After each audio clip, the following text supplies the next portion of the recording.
corruptible, because it was fantastic. I think here I have to mention something to share with Nigerians what happened. Um, the civil servants, all the civil servants, they have got away of trying to get information not through the.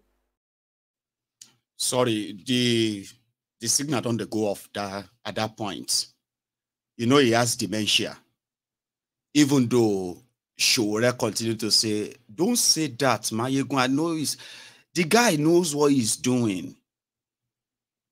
He's a sadist. A narcissistic sociopath. If he wants to act like he's a dumb, he knows. You see, they were just, he was talking, I mean, they were asking, she was asking him of if he accomplished his goals of 8 years. Then he started with Boko Haram. Sure, you get that he set out to fight, to stop insecurity, fight corruption, and what? Economy. Eh? Then he mentioned Boko Haram. Boko Haram was very active in the northeast of Nigeria.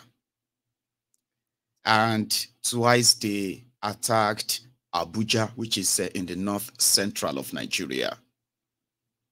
There was no Boko Haram elsewhere, especially down south, before this criminal and his jihadist terrorist of APC, Egbekebe, at the time, took over Nigeria. Don't ever forget, events of what will happen under Tifnumbu, they are going to eventually dwarf all of the calamities of Buhari, to the point that a lot of what you know and suffered under Buhari, they will be child's play to what the Nigerians are going to suffer under Tifnumbu.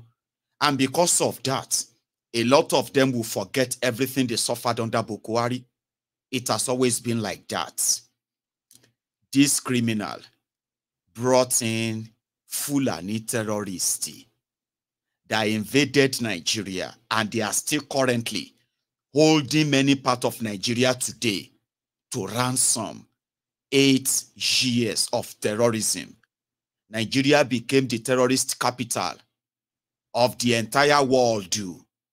Nigeria is not fighting war, supposedly or hypothetically, but Nigerians are dying in their hundreds every day in the hands of different terror groups and under Buhari, because in his own theory, he was asked about his foreign policy and what he felt like his foreign policy was like for Nigeria.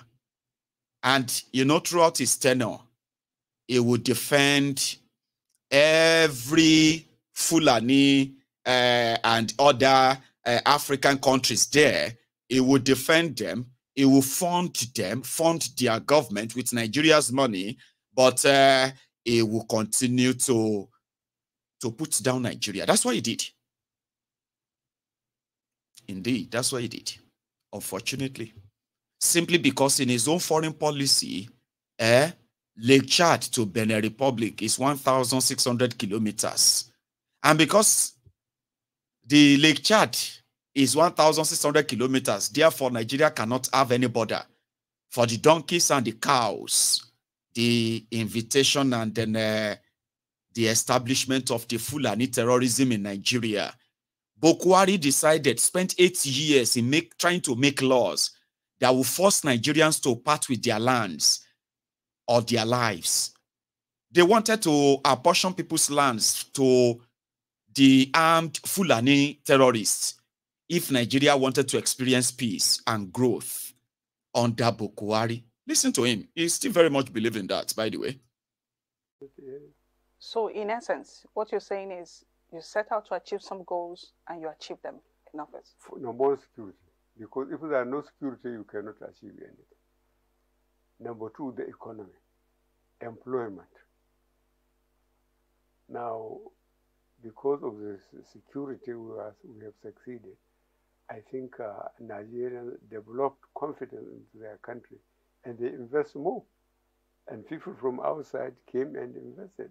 Moving forward, how would you adjudge Nigeria's diplomatic ties with other countries of the world? What would you say were your footprint in that regard? Unfortunately, I am so preoccupied with the local problems that I hardly think about the external problems. I think this is natural, especially for developing countries' leadership. They are more concerned with their local problems than what is happening outside, except, say, like closing the border. As I told you, our border from Lake Chad to Benin Republic is more than 1,600 kilometers. And with the type of terrain, only God can effectively supervise this border. So virtually the government is wasting its time. You know, I told you the donkeys, the cows, and the camels, you cannot close the border for them. And this 1,600 kilometers, virtually they choose where to go. You served as a military head of state. That was the calamity that lasted 8 years in Nigerians' lives. The president of Nigeria believes that the cows and the camels, you cannot close your border against them. Even when the terrorists are moving cows and their guns and their weapons and the rest of that, there's no government that can stop all of that. That was what the Buhari's security policies was. And tens of thousands of Nigerians lost their lives because of that. He spoke more. Here is another one. I told you I'll give you snippets. I'm not going to make it boring for you. Okay. So we are currently over 2,000 of us on YouTube. Do you mind just leaving the comment section for a second? Okay. And then you just go under the video and just thumb up there, right? Like the video. Can you do that? I'm going to remind you again. Let's go back to this. Another one. He could only lie about his own vote, one vote. So you don't even need him. I need to give you an heads up for that, okay? So they asked him about his emergence, okay? And he was talking about how technology helped him to come to power. Permanent voters card, PVC, and all of that technology that helped them. APC, Egbekegbe. But the same PVC became useless under them. Now I want you to listen to that part again. Just. He could only lie about his own vote, one vote. So you don't even need him. In your own opinion, what did you think clinched it for you in 2015? I mean, we're looking at politics now. You brought the conversation to that point. What do you think worked for you in 2015? After 3 tries. After 3 tries. 3 tries, yes. I feel to God for the injustices that I went through in 2003, 2007, 2011. And when I came to make my case to you, the press, the rest of Nigerians, instead of expecting sympathy, people laughed at me. Because I didn't have money, because I couldn't buy influence in any form, either from the so-called influential people or from anybody else. People laughed at me. I said, God there.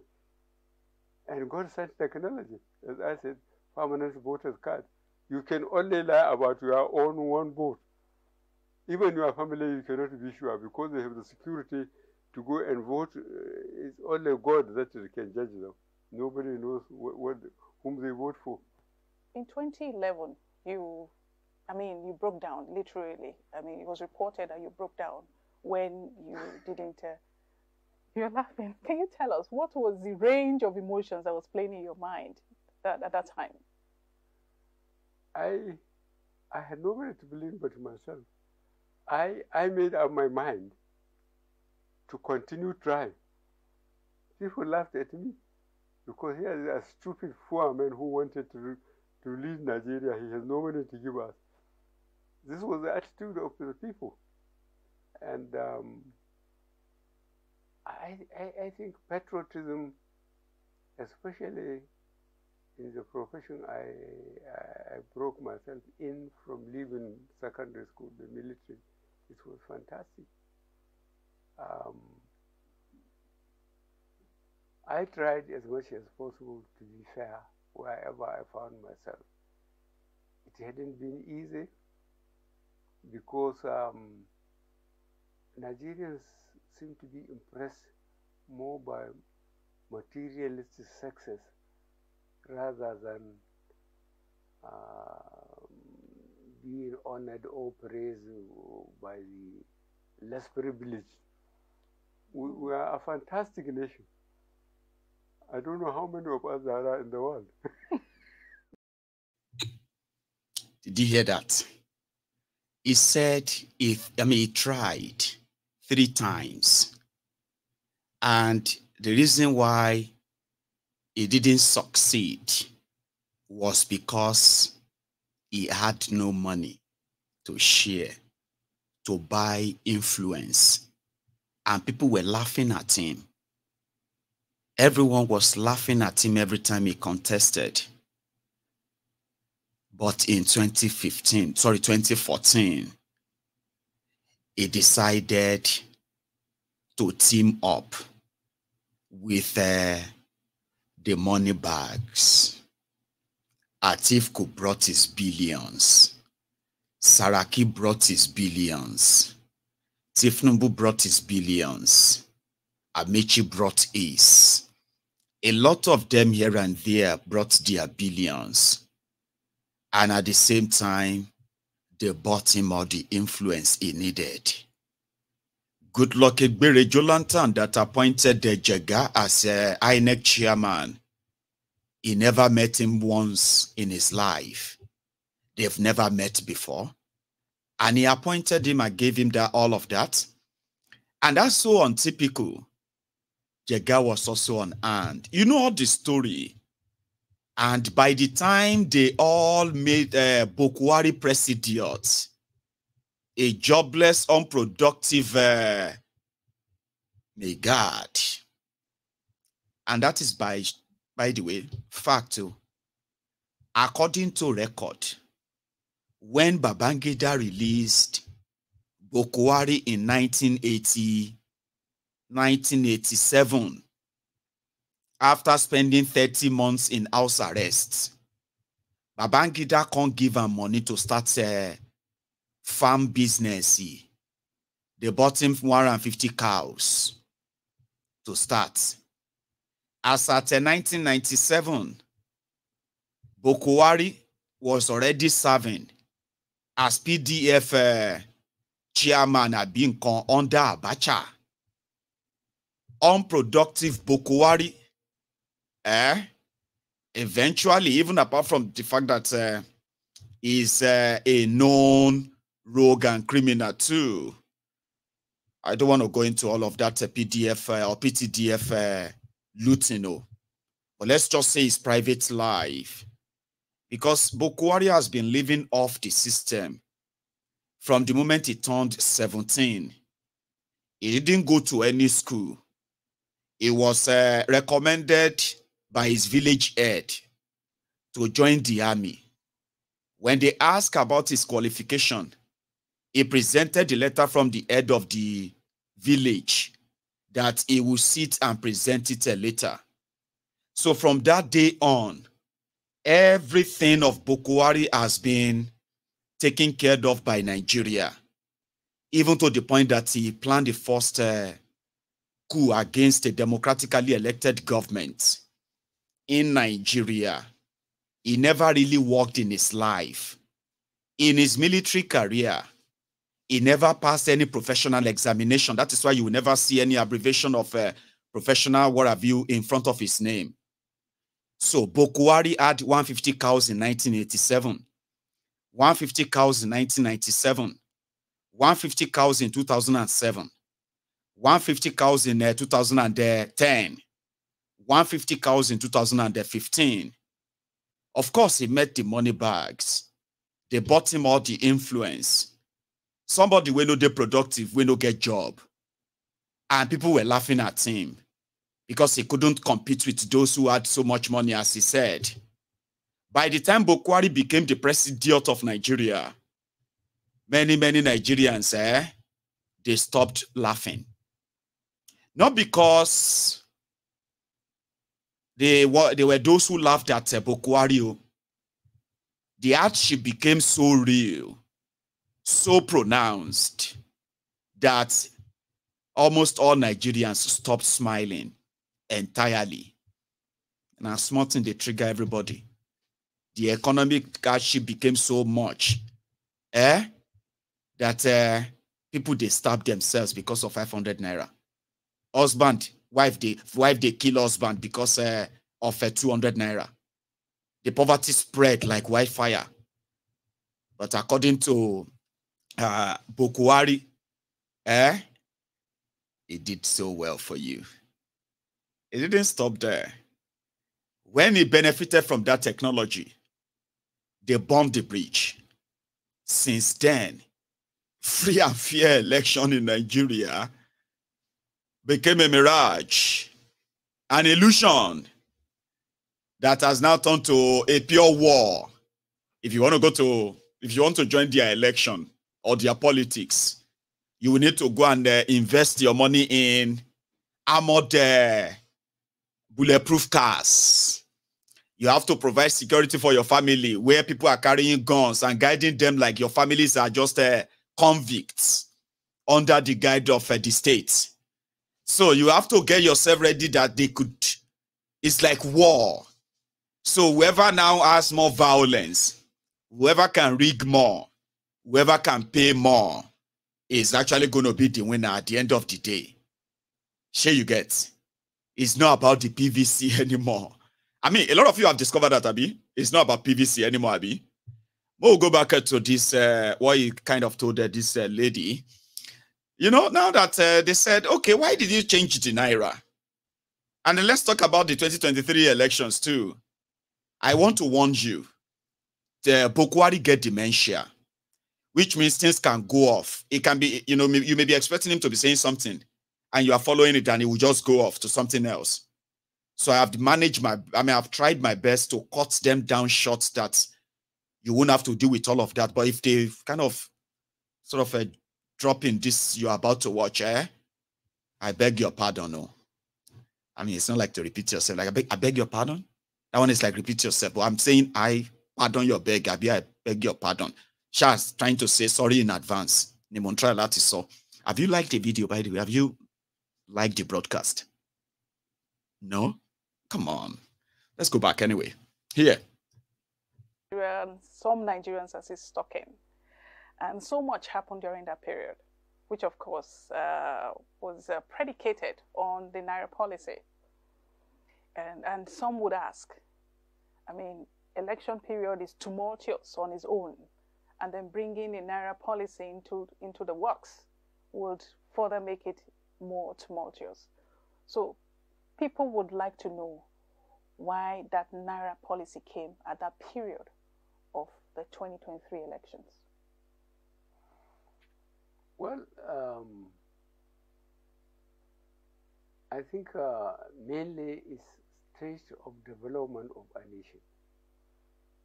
Whether Nigerians believe it or not, we are an underdeveloped country. And we get so impressed by materialism.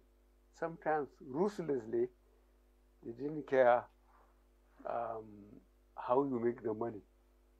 But the best thing is that you should be rich.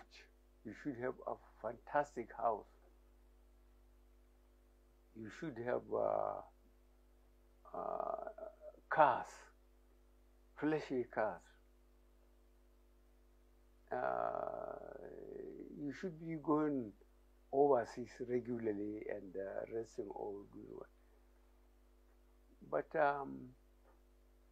it's not easy to earn, to save enough, to spend so much on leisure trips and so on. But Nigerians, I don't know. I still feel that the only way I could impress and tried so hard to do it in Nigeria is just to make sure that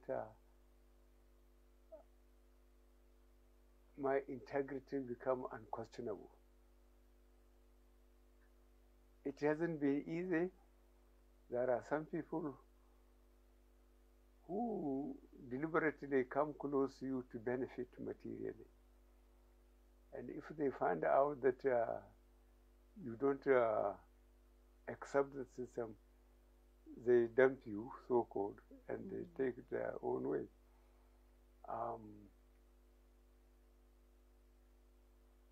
I think as a developing country, we still have a long way to go.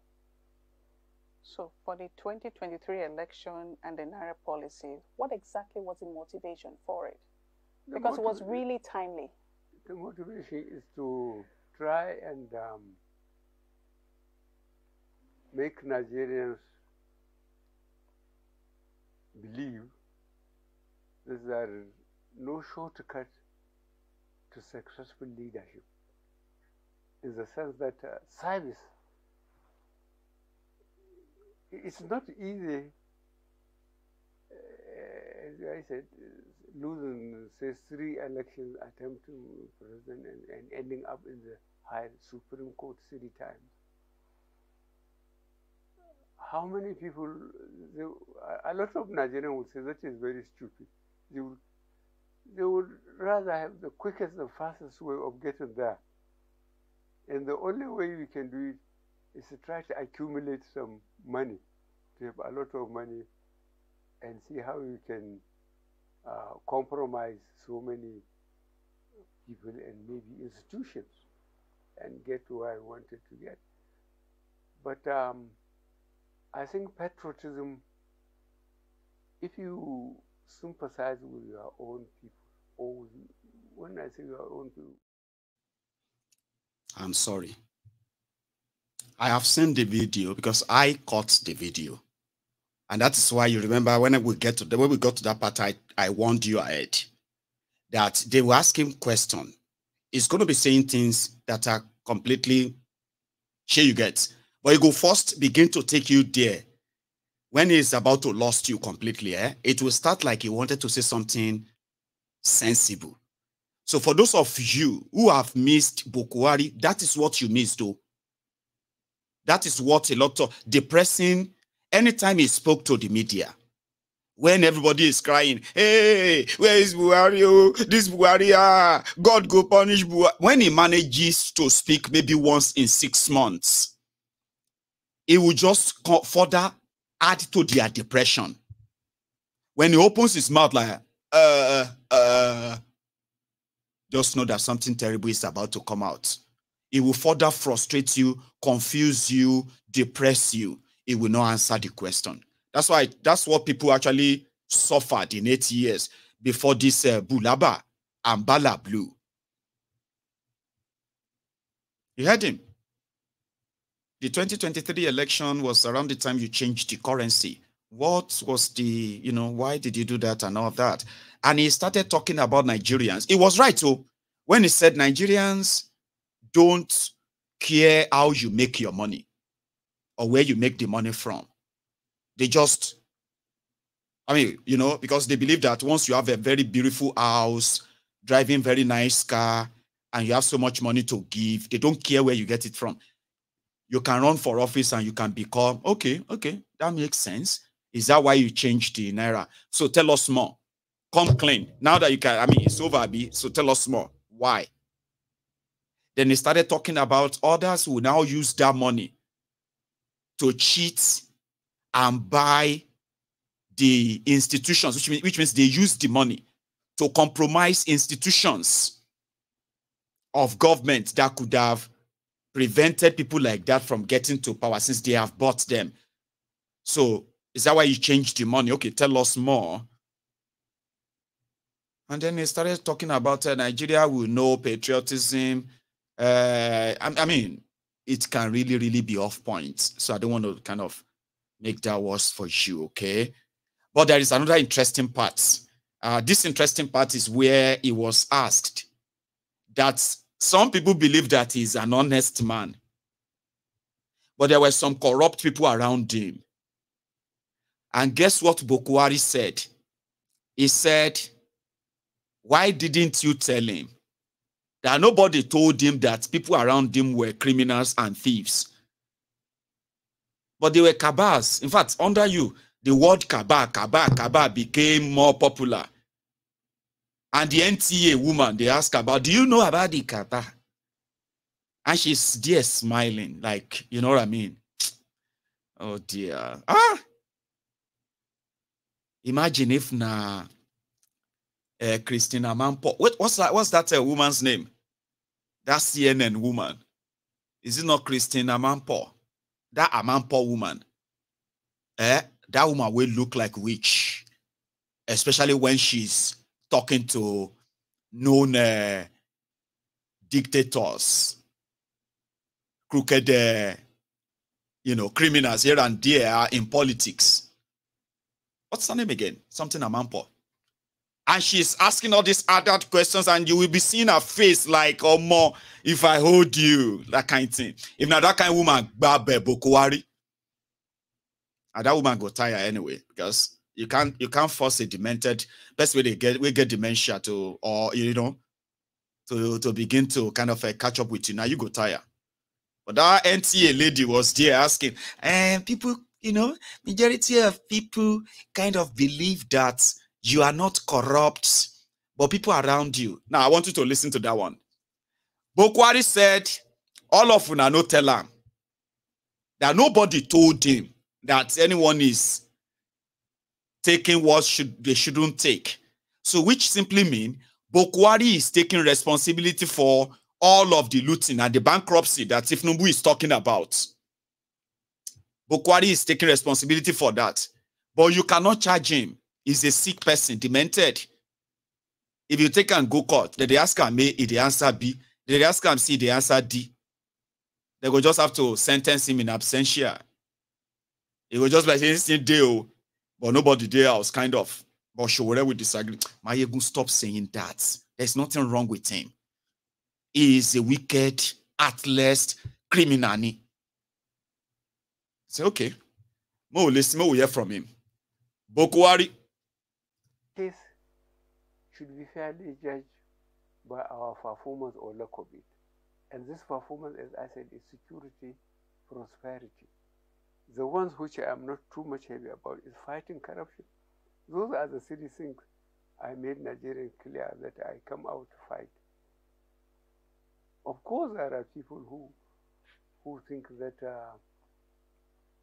maybe they will say that was why I broke down. They think that who am I to say that I can secure Nigeria, bring prosperity, and stop people taking gifts and so on. I have tried, and I think we succeeded. You just mentioned the three cardinals, which is, of course, security. And you talked about the economy and this corruption. You were very pointed about it when you came on to say, come, by the time you bring me on, I will fight corruption. I will do this, I will do that. Would you say you achieved that? Would you say your government achieved much in fighting this endemic problem called corruption? I think I did, in the sense that making people much more aware about it and making them intolerable of it. Before, I think leadership at various levels can do things that are dishonest or dishonorable and get away with it. But it has become eventually impossible for anybody from top to bottom to misbehave and think they would get out of it. People just wouldn't tolerate it. So I think for that, that is a major success. My 8 years as president, I planned it because I went through the experience. I was a governor. I was a minister of petroleum. I was a head of state. My qualifications are fantastic. I was in detention for 3.25 years. So tell me what I haven't been through. I learned a lot, and I decided for those 8 years God gave me to again reflect very seriously and quietly in my own time to behave myself. For those 8 years, nobody can say I built a house. Nobody can say I invested in any company. Nobody can prove a case against me. So I'm now happily sitting here in my village. And you know, some people, most Nigerians see you as somebody who is actually very honest as an individual. But for some reason, they believe that you were surrounded by people who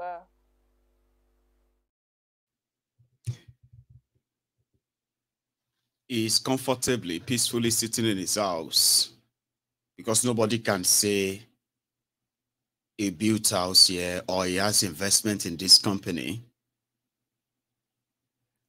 But he allowed all of the rogues who bankrupted Nigeria to have the free will and free hand,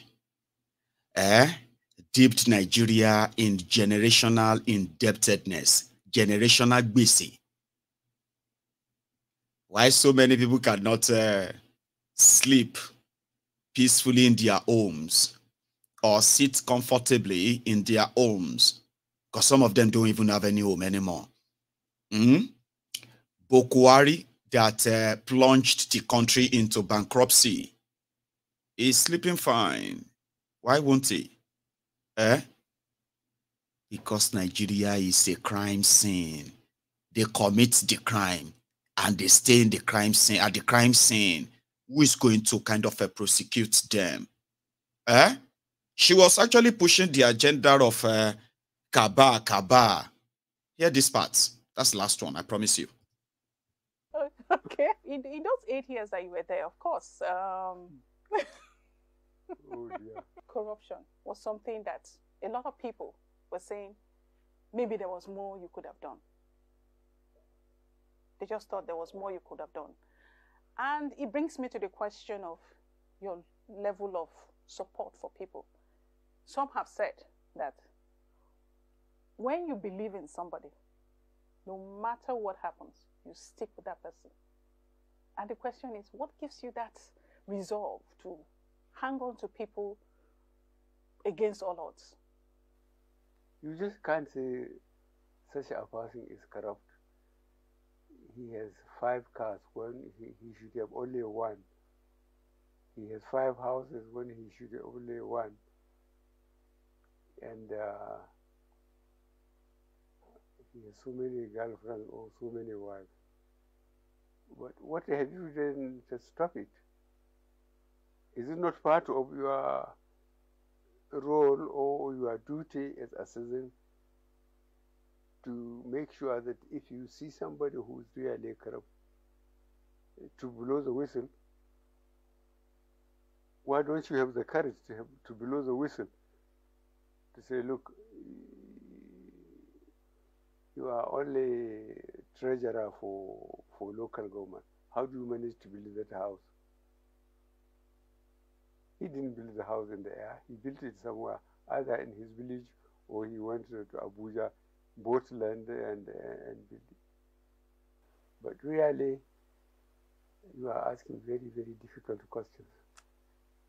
But you've been giving us very good answers. I mean, because you see, one other thing is that Nigerians think that, oh, he doesn't talk to us. We want to hear him talk. And this is coming from, I mean, millions of people who like to listen to your talk. This is one opportunity for you to also talk to them.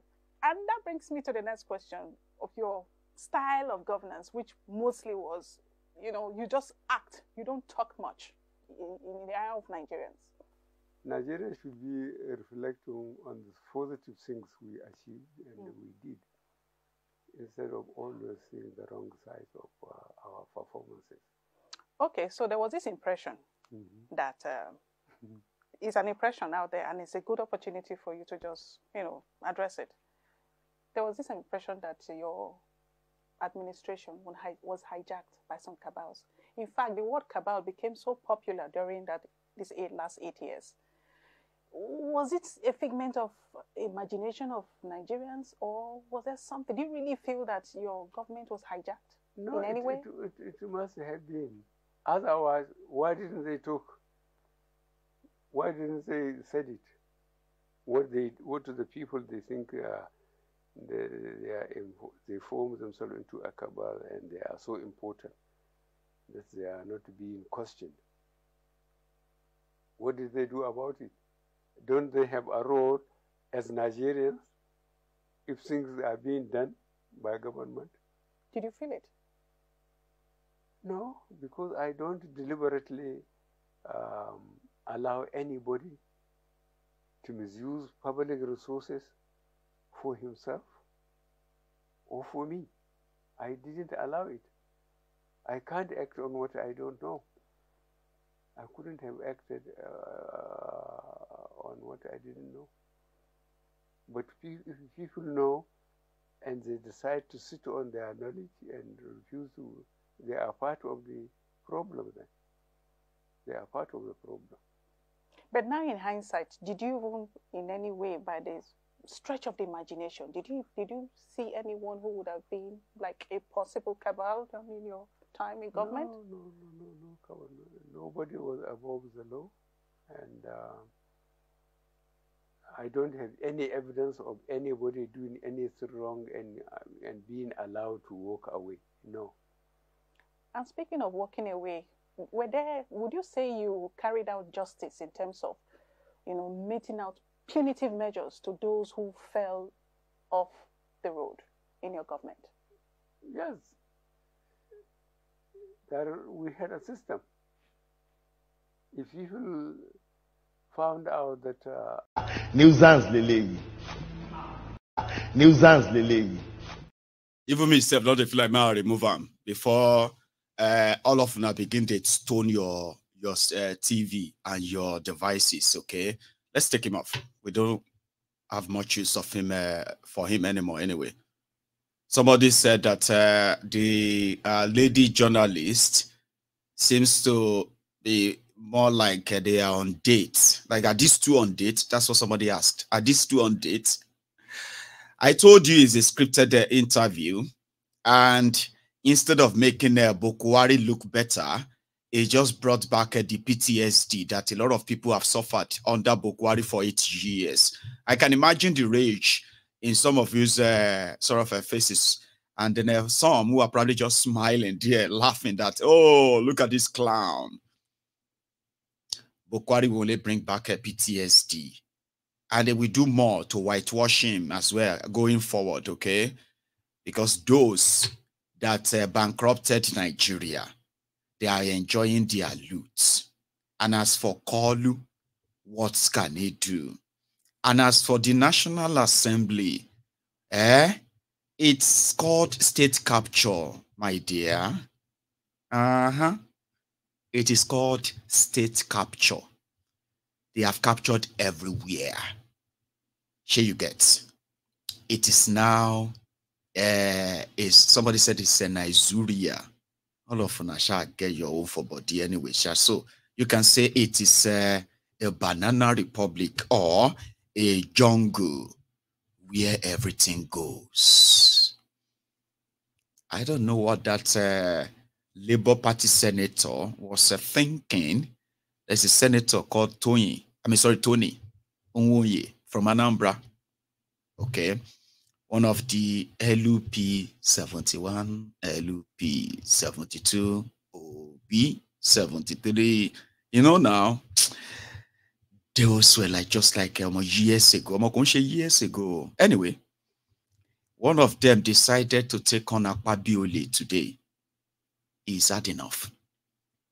It's like you, thinking you are going to the National Assembly to go and make sure that things are done right.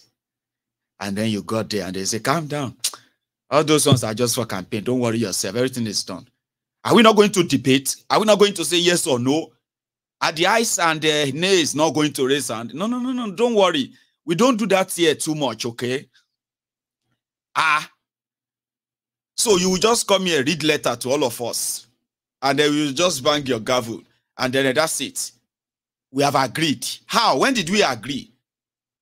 Ibla said the guy is hard enough. So they are trying to select who is going to be the minority leader of the Senate. And you know, minority means that the opposition parties will come together and then choose one of them as their own leader, minority, deputy, you know, that stuff. So they now discover that Akpabiole just came. And he just announced the leaders of the opposition. I said, no, that's how we do it. We don't do much debate anymore. We have already chosen names. Now, so then they do. That's how we do it. There's no much. Don't waste your time. Go to Anambra, go and relax for the weekend. You don't need to worry yourself. So I'm not going to contribute to who is going to be the mouthpiece for the opposition. No. We have already chosen one person. It's already done. Abba Moro is going to be the leader for the opposition. Even if Abba Moro is going to be the leader for the opposition, when did we, the opposition senators, when and where did we sit and we agree on Abba Moro? That's what we are telling you. You are new. It's because you are new. You don't know how we do it. We don't sit because we want to make sure that everybody is working hand in hand. The executive, the legislatures, we don't want any... For the progress of Nigeria, we have chosen the... Now, so the guy vexed. So say, are we your slaves? Baba, you have no idea. You are just privileged slaves, a lot of them, because the real owners of Nigeria just want you there to follow the rules. When you question it, you're going to be a problem. That means you want to be a problem, Abi. You want to be a problem.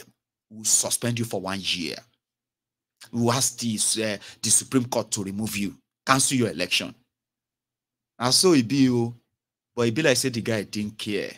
I'll show you the altercation between Akpabiole and Onwoye. I think they never suspend your workers.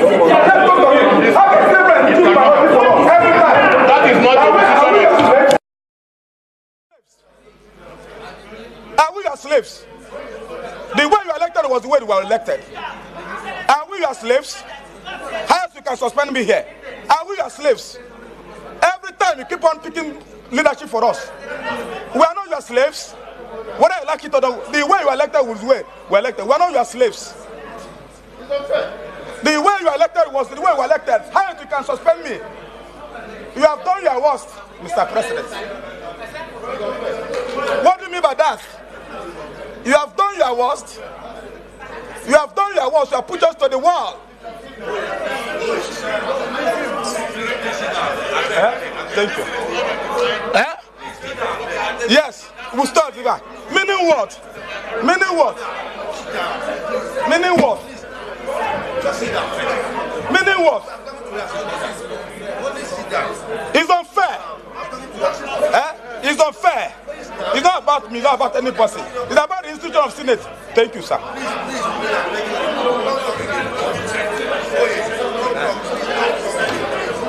No problem. Meaning what? Every time you feel it, tomorrow they want to contest election. They want to open up.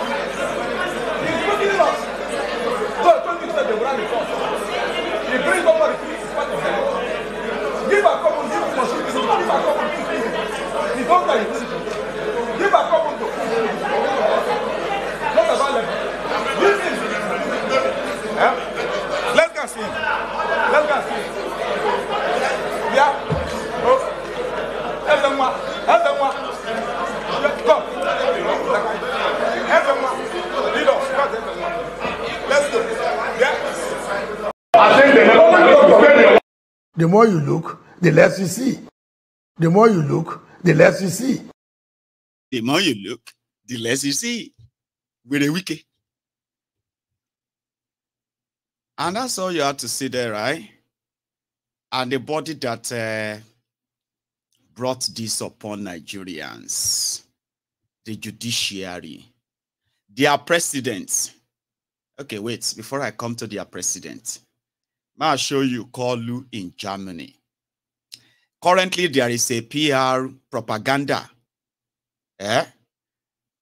When you hear PR, public relation, sure you get public relation. That is what is called PR in the normal, what have you. And when government uses PR to advertise and publicize falsehood, then you don't call it PR anymore. It is called PR is no longer seen as, it's no longer, the PR is no longer seen as public relation anymore. It is called propaganda. They are spreading a rumor now in Nigeria that Kolu just signed another just signed a 500 million deal, a 500 million euros deal with Germany, Siemens in Germany. I need to give you a story behind that before I play you this video, okay? Because Kolu is there, like, he's telling them that their money is safe in Nigeria. In 2000 and I think it was in 2004, so Obasanjo made the first contact with Siemens in Germany to build power station in Nigeria to help improve the power supply, power generation and supply in Nigeria. Corruption followed, and that arrangement did not see the light of the day. Jonathan also came, made a contact with Siemens, Germany, brought them to Nigeria. Again, corruption. And this corruption is not just on Nigeria, including some of these facilitators of this German deal of Siemens. Then Buhari came this time around to prepare their fraudulent misinformation for 2019. They also took Buhari, in 2016, they took Buhari to Germany with Angela Merkel, who happened to be their chancellor at the time. So Angela Merkel, Buhari, they signed a power generation and distribution deal of 2 billion euro in 2016 for Siemens to come to Nigeria and help the power generation and distribution and all of that in Nigeria. 2 billion euro. That was what the propaganda of that time was. It never happened. And if you have followed everywhere they have been taking Tinubu, and you go back to 2015, 2016, you will see that it is the same way, the same pattern, the same move that they are also taking. That was the same move of Buhari, and they are all media stunty. So they are now telling people in Nigeria now that Tinubu just signed 500 million euro electricity deal with Siemens. But you know what happened in that of Buhari? It is not just corruption that was recorded that didn't let us see any light of the day. It also took the life of Abba Kyari. It was because of this German deal, that Abba Kyari, instead of letting the Minister of Power and the people from the Ministry of Power to go and meet with the Siemens people in Germany in 2020, Abba Kyari decided to go and lead the delegation. He was the de facto president of Nigeria at the time when he was alive. Then he contracted COVID. He came back to Nigeria, fell ill, and he never recovered. And when Abba Kyari died, the Siemens deal and everything behind it died as well, or went into coma like it's always been previously. So in order to put the profile of Tinubu together to make the morons who are believing in these thieves in Nigeria, that they needed to be in Germany and meet with Siemens before they can give them electricity. Sure, you understand that? So to make those fools believe that something is happening, they are telling their media in Nigeria now that Tinubu just signed 500, at least they didn't say 500 billion. They said 500 million euro to give electricity to Nigeria, 500 million euro deal.